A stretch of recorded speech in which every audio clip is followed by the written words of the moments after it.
বাংলাদেশ থেকে পণ্য নিয়ে মিয়ানমারের আরাকান আর্মি মাদক পাঠায় বলে মন্তব্য করেছেন স্বরাষ্ট্র উপদেষ্টা অবসরপ্রাপ্ত লেফটেন্যান্ট জেনারেল জাহাঙ্গীর আলম চৌধুরী। সকালে চট্টগ্রাম সার্কিট হাউসে দুর্গাপূজা ও নির্বাচন নিয়ে আইনশৃঙ্খলা বাহিনীর সাথে বৈঠকের পর তিনি কথা বলেন। আরও জানান, রোহিঙ্গা ক্যাম্পের গোলাগুলি নিয়ে কোনো ঝুঁকি নেই, তবে তাদের দ্রুত ফেরত পাঠানোর চেষ্টা করা হচ্ছে।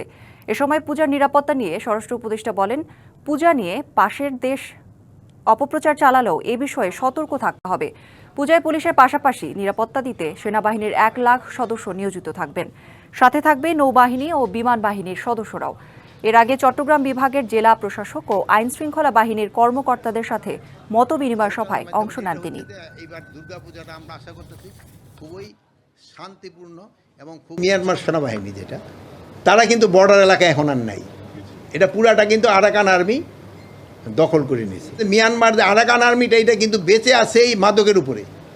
এই মাদকের প্রচুর মাদক আসে, আর এই মাদকের পরিবর্তে আমাদের এখান থেকে কী যাচ্ছে? চাউল, সার, তারপরে আমরা ঔষধপত্র এবং অন্যান্য প্রয়োজনীয়